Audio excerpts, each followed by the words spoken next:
Audiolibros Yourbook presenta Existió otra humanidad. Un libro de Juan José Benítez. Narración a cargo de Jorge. Capítulo 8. Atlántida es Europa. En una de las salas donde se aprietan los miles y miles de piedras grabadas del Dr. Cabrera Barquea iba a tener la oportunidad, una vez más, de quedar atónito, fulminado por la sorpresa primero y por la incredulidad después. En dos piedras de gran peso y con formas ambas de media naranja, el Dr. Cabrera había descubierto también lo que él considera los planos de los continentes que formaban la Tierra hace millones de años. Cuando Javier Cabrera me hizo esta revelación olvidé el resto de la biblioteca y permanecí largo tiempo contemplando aquellos hemisferios desconocidos, remotos. En uno de ellos, el que Cabrera había señalado como occidental, aparecían grabados los contornos de 4 continentes. En el oriental, que correspondía a la segunda gran piedra, pude ver otras 4 grabaciones pertenecientes, según el investigador de Ica, a otras tantas masas continentales del planeta. Y Javier Cabrera procedió a explicarme su significado. En esta piedra, la que corresponde al hemisferio occidental, he logrado identificar lo que hace millones de años era Norteamérica. Como ves, se encontraba ya unida a esto otro, que era Sudamérica, y a ambos lados de estos dos continentes, Mu y Atlántida. Por un momento creí no haber escuchado bien a Javier Cabrera. ¿Has dicho Atlántida? El médico sonrió divertido. Observó mi confusión y subrayó: sí, he dicho Atlántida, el continente desaparecido y que tantos científicos investigan en la actualidad. No es posible, comenté entre dientes. Pues aquí está, esta masa continental que se extiende a la derecha de ambas Américas era Atlántida. Pero hoy, efectivamente, ya no está ahí. Esto fue grabado hace millones de años, no lo olvides. Pero, permíteme que te enumere los restantes continentes que aparecen en el otro hemisferio. Javier Cabrera se dirigió a la segunda piedra y señaló: esto, después de concluir mis investigaciones, he llegado a la conclusión de que es África. Y a su lado, unidas como sucede con América del Norte y del Sur, Arabia y Australia. Por último, el cuarto continente que ha sido grabado a la derecha y arriba es Lemúrida. Pero, ¿por qué sabes que se trata de los antiguos continentes? Entre las piedras que llevo estudiadas hay 4 que, a simple vista, parecen hemisferios. Comencé a investigar y observé que 2 de estas piedras no podían ser identificadas como hemisferios terrestres. Eran los planos de otro mundo, de otro planeta. Los 2 restantes, estos que tienes ante tu vista, sí podían ser identificados como de nuestro planeta. Había algunas zonas ya conocidas, y un largo y posterior estudio así me lo ratificaría. Estos hemisferios eran los de la Tierra hace millones de años, precisamente en la era en que la humanidad gliptolítica poblaba posiblemente el mundo. Pero no todas las masas continentales de entonces, las que tú ves ahora grabadas aquí, eran idénticas a las que hoy conocemos. Por eso muchas personas, al examinar estos hemisferios, confunden algunos continentes con otros. Y es natural. La Tierra ha cambiado mucho en millones de años. Y en este documento excepcional, posiblemente único en el mundo, nos están mostrando cómo era realmente el planeta. Muchas de las teorías actuales sobre deriva de continentes apuntan hacia el hecho, casi seguro, de que, en tiempos remotos, América del Sur y África estuvieron unidas. ¿Puede demostrarse esto en las piedras? A lo largo del estudio realizado sobre estas 2 piedras pude comprobar que, una vez recortados los distintos continentes, podían ajustarse formando un solo bloque. Como sabes, al principio, todos los continentes formaban una única masa de tierra, una masa continental que se fragmentó en 2 y posteriormente dio lugar a nuevas fracturas y, por consiguiente, a nuevos continentes. Las teorías de la expansión de los fondos marinos y de la tectónica de placas han llevado a los científicos actuales a la vieja teoría de la deriva de continentes, formulada ya entre 1912 y 1915 por el geofísico Wegener. Este sostenía que las masas continentales que conocemos hoy proceden de la fragmentación de un único bloque de tierras. A partir de una formidable y primigenia fractura, las piezas de ese macro rompecabezas se fueron separando entre sí, comenzando con ello la llamada deriva de los continentes. Wegener confeccionó su teoría basándose fundamentalmente en las semejanzas de líneas de las costas de ciertos océanos, como en el caso del Atlántico. Por otro lado, las faunas y floras de la era primaria o paleozoica en los continentes meridionales, África, América del Sur, India y Australia, eran muy semejantes. Esto solo podía tener una explicación, dichos continentes habían permanecido unidos en alguna y remota época de la Tierra. Lo mismo sucedía con lo que hoy es América del Norte y Eurasia. Por el contrario, comparando las faunas y floras fósiles de los continentes septentrionales con los de las masas continentales del sur, las semejanzas son muy escasas. Pero estas hipótesis y teorías de los científicos sobre los antiguos continentes no son compartidas del todo por Javier Cabrera. En las piedras grabadas, aunque se deduce también la primitiva existencia de un bloque único, aparecen continentes de los que solo se tenía noticia a través de leyendas y narraciones más o menos verosímiles. Por ejemplo, Mu. Por ejemplo, Atlántida. Por ejemplo, Lemúrida. ¿Cómo explicaba el médico iqueño la presencia, la insólita presencia, de estas masas continentales en los grabados de las piedras? He aquí la fascinante explicación del investigador: este continente que ves a la izquierda de lo que hoy es Sudamérica era Mu. Actualmente, sin embargo, esta masa continental ya no existe frente a nuestras costas. ¿Por qué? En razón de la deriva de los continentes, Mu fue desplazándose hacia occidente, y con el transcurso de millones de años chocó con la India, Arabia y parte de Europa, formando lo que hoy es Asia. Mu, por tanto, deberíamos buscarlo en la actualidad en la zona asiática. Pero ese lento desplazamiento de Mu a través de lo que hoy llamamos Océano Pacífico provocó el nacimiento de decenas de archipiélagos y miles de islas que quedaron descolgados de la primitiva masa continental. Aquello me hizo acudir rápidamente a uno de los mapamundis que Javier Cabrera tenía colgado de una de las paredes del museo. Mis ojos buscaron frente a las costas de Chile. Sí, me dije a mí mismo, allí estaba. Pero ¿cómo era posible? ¿Es que aquel desplazamiento podría tener alguna relación con la misteriosa y enigmática isla de Pascua? Al regresar frente a la piedra donde Javier Cabrera me había señalado el citado continente Mu, le pregunté sin rodeos: ¿qué relación puede haber entonces entre este desaparecido continente y Pascua? Todo. Miré al investigador con incredulidad. Todo, repito, como te digo, la deriva del continente Mu dejó un rastro de islas a todo lo largo del Océano Pacífico. En muchos casos, ese desgajamiento de la masa continental coincidió con zonas donde existía una floreciente cultura, tal y como se refleja en estos miles de piedras grabadas. Y Pascua fue uno de estos ejemplos. La Polinesia, repito, no es otra cosa que el reguero dejado por el continente Mu en su camino hacia lo que hoy constituye Asia. Pero las gentes que pudieron quedar en esos archipiélagos e islas terminaron por mezclarse. Y también los habitantes de Mu, una vez que el continente formó definitivamente Asia, se vieron sometidos a constantes cambios. En esa nueva área del globo, el medio ambiente resultaba totalmente distinto. Durante mis viajes por diversas zonas del Perú había observado un hecho para el que no tenía explicación. En numerosos poblados y ciudades, especialmente en aquella región de Ica, los indígenas ofrecían a los turistas las más variadas tallas de madera, tallas que, en un principio, yo consideré producto de la artesanía local. Pero un hecho posterior, ocurrido en el desierto de Ocucaje, así como los testimonios de numerosos peruanos, expertos en la materia, me hicieron comprender que muchas de aquellas tallas de madera negra y desconocida tenían una gran antigüedad. Los indígenas y campesinos, según pude comprobar en el citado desierto de Ocucaje, dedicaban buena parte de su tiempo a huaquear o rastrear las zonas arqueológicas, desenterrando muchas de estas millas entre los restos de las tumbas prehispánicas. El propio profesor Cabrera Darquea disponía de una formidable colección de estas figuras de madera, pero lo que verdaderamente me llamó la atención desde un principio en las citadas tallas fue la abrumadora semejanza con los gigantescos moais de la referida isla de Pascua. Muchos de aquellos idolillos tenían un claro perfil pascuense, pero ¿cómo podía ser? Mi asombro llegó al máximo en una clara mañana del invierno peruano cuando, mientras visitaba el Museo Regional de Ica,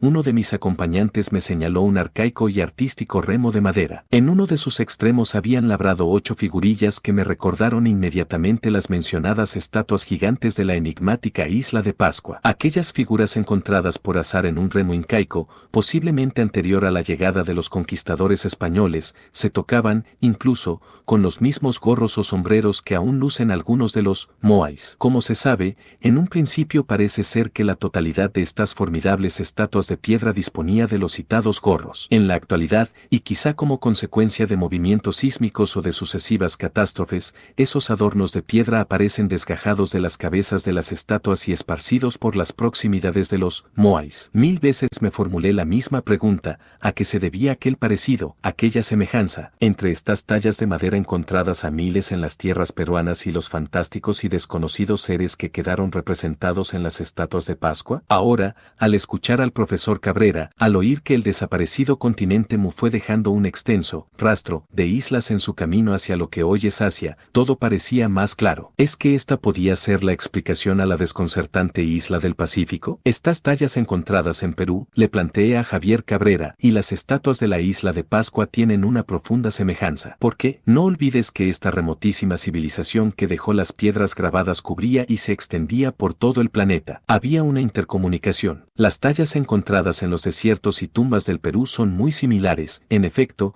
a las estatuas de la isla de Pascua. Sin embargo, ¿por qué los moais no son similares a los habitantes actuales de dicha isla? ¿No te lo has preguntado? La razón confirma una vez más la gran antigüedad de esta civilización. Los hombres representados en las estatuas de Pascua no se parecen a los actuales pascuenses porque el tiempo transcurrido entre ambos es enorme. Sin embargo, los moais sí son idénticos a los seres representados en el altiplano peruano de Marcahuasi. Ambos son hombres de eras remotas del planeta. Y al igual que sucede con los animales, también las distintas humanidades que han ido poblando el mundo han ido cambiando. El hombre de Tiahuanaco, por ejemplo, era rechoncho, de gran cabeza, piernas cortas, brazos largos y 4 dedos en cada mano. Muy parecido, por tanto, al hombre gliptolítico. Pero, ¿qué raza actual se asemeja a ese hombre de Tiahuanaco o al de las piedras grabadas? Esto, necesariamente, nos remonta a un pasado de la Tierra del que desconocíamos casi todo. Ahora, con la aparición de esta biblioteca, la mente del hombre de nuestro filún cambiará. ¿Y cómo has interpretado los restantes continentes? América del Norte y del Sur, que estuvieron positivamente divididas, aparecen ya unidas. Este puente, que ahora denominamos Centroamérica, coincidió con el levantamiento de las montañas, pero, ¿dónde estaba aquí Europa? Cabrera había reservado intencionadamente para el final su descubrimiento sobre Atlántida. Señaló el continente que se encontraba a la derecha de las dos Américas y prosiguió: este continente que hace millones de años se encontraba en mitad del océano Atlántico fue derivando también hacia el este. Pero el gran cataclismo de que hablábamos precipitó los acontecimientos, y la caída de las lunas sobre Atlántida hundió parte del continente, desplazando el resto hacia oriente. Como consecuencia de ese desplazamiento, Atlántida se convertiría en Europa y norte de África. En otras palabras, ustedes, los españoles, y buena parte del resto de Europa, son la Atlántida. Recordé entonces uno de los párrafos de las sugerentes obras de Platón, Linneo y Critias, en las que se hace mención de este continente perdido. En ellas hay una crónica sobre el desaparecido continente. Se la atribuyen a Solón, legislador de la antigua Hélade, que viajó a Egipto hacia el año 560 a.C. Se cuenta que la asamblea de sacerdotes de la diosa Neitesais, protectora de las ciencias, reveló a Solón que sus archivos se remontaban a millares de años y que se hablaba en ellos de un continente situado más allá de las columnas de Hércules y engullido por las aguas hacia el 9560 a.C.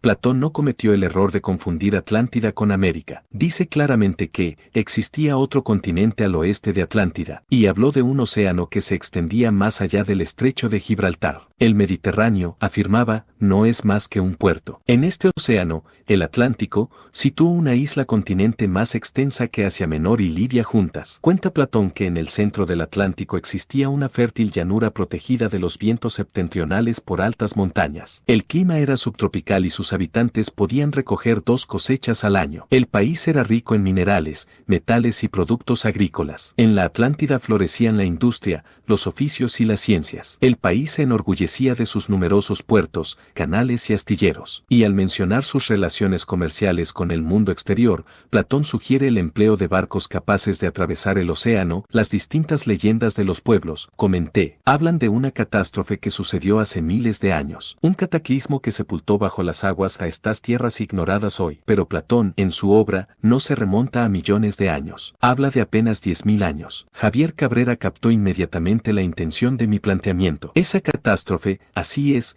está en el corazón de los pueblos, de las narraciones de los libros históricos. Y se trata, no me cabe duda, de la misma destrucción mundial a que se refiere la biblioteca lítica. Pero, vamos al fondo de tu pregunta. ¿Ocurrió hace 10.000 años o más de 60 millones de años? Yo te vuelvo a plantear el problema que analizábamos días pasados. ¿Qué significaban 10.000 años para Platón o para la asamblea de sacerdotes de la diosa Neit? ¿Es que acaso podían medir algo que quedaba fuera de su tiempo-espacio? El cataclismo fue de tal magnitud que las humanidades posteriores a la del hombre gliptolítico conservaron siempre la huella del desastre. Así supimos, a través del paso de esos posteriores fila humanos, la esencia de aquella horrible destrucción que arrasó continentes y sumió a la humanidad en el más penoso de sus periodos. Pero, ¿cómo podían determinar Solón o Platón la era en que sucedió esto si ellos estaban viviendo en un espacio-tiempo absolutamente distinto de aquel? Nosotros sí hemos podido averiguarlo ahora porque hemos tenido la fortuna de encontrar esta biblioteca. Los sacerdotes egipcios y Platón solo disponían de testimonios o relatos que, a su vez,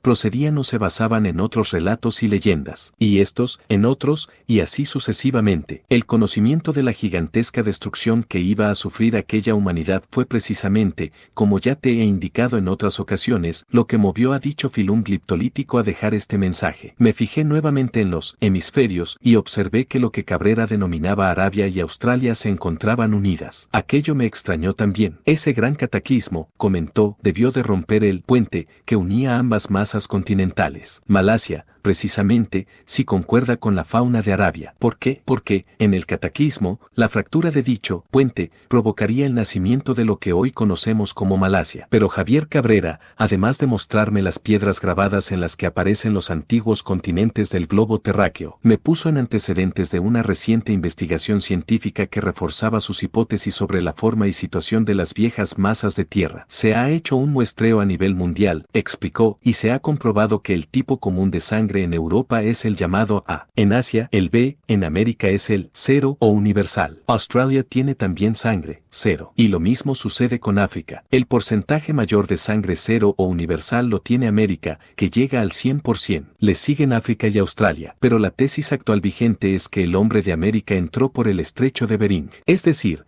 que, desde el punto de vista racial, los americanos proceden del hombre asiático. Pero eso no puede ser. El muestreo ha señalado con claridad que Asia tiene un tipo común de sangre, B. Entonces, si el mayor índice de sangre 0 lo arroja América, ¿cómo puede decirse que el hombre de América desciende del asiático? Es imposible. Más bien deberíamos ser descendientes de los negros, que también tienen sangre 0. Pero es evidente que no ocurre así. Ni los españoles encontraron negros al desembarcar en América. ¿Qué podemos pensar entonces? Que los hombres son autóctonos de cada continente. En los distintos continentes que aparecen grabados en las piedras he observado figuras que se diferencian entre sí precisamente por sus rasgos faciales. ¿Tiene esto algo que ver con la primitiva ubicación de las razas? Por supuesto que sí. Esa es otra de las grandes maravillas de estas piedras. Cada continente tiene perfectamente señalado el tipo de raza que lo poblaba. Y así ves negroides, blancos y mongoloides en los distintos continentes. Estos eran los tres grupos puros iniciales de la Tierra. Según esto, Mu tenía sangre B, puesto que fue a engrosar el continente asiático. Atlántida sería del tipo A, tal y como sucede y se demuestra hoy en Europa y África,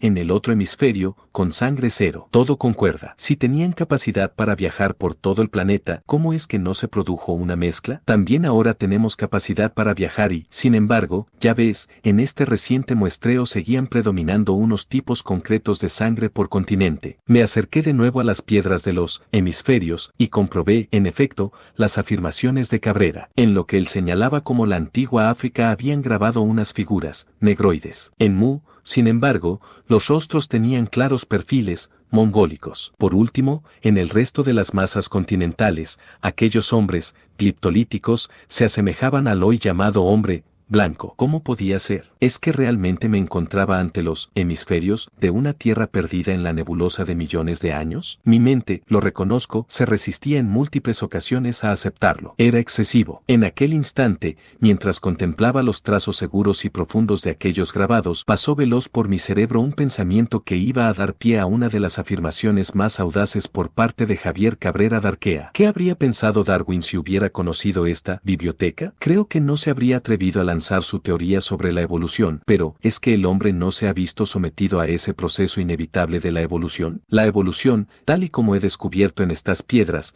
no es natural en el caso del ser humano, del fenómeno humano. Es dirigida. A Darwin le ocurrió lo mismo que al espectador que solo ve la mitad de la película. Si Darwin hubiera conocido e investigado estas piedras, no habría desarrollado su célebre teoría evolucionista, como tampoco lo habría hecho si hubiera conocido las teorías de Mendel. Pero Mendel, repuse, fue ante anterior a Darwin, sí, querido amigo, pero te olvidas que era capuchino, y su descubrimiento permaneció oculto mucho tiempo en su convento. Si los enemigos de Darwin hubieran conocido las leyes de Mendel, lo habrían destrozado. Aquella afirmación de Javier Cabrera sobre la evolución dirigida del ser humano fue ganando terreno en mi corazón y casi iba a decir que en mi cerebro. No era la primera vez tampoco que escuchaba algo similar. Hoy un buen puñado de científicos y estudiosos está convencido de que el fenómeno humano nació en la Tierra como consecuencia de una intervención directa de otros seres del espacio. Para ser más exactos, a raíz de una acción perfectamente programada y meditada por otros seres inteligentes, posiblemente pertenecientes a la misma familia a la que nosotros pertenecemos,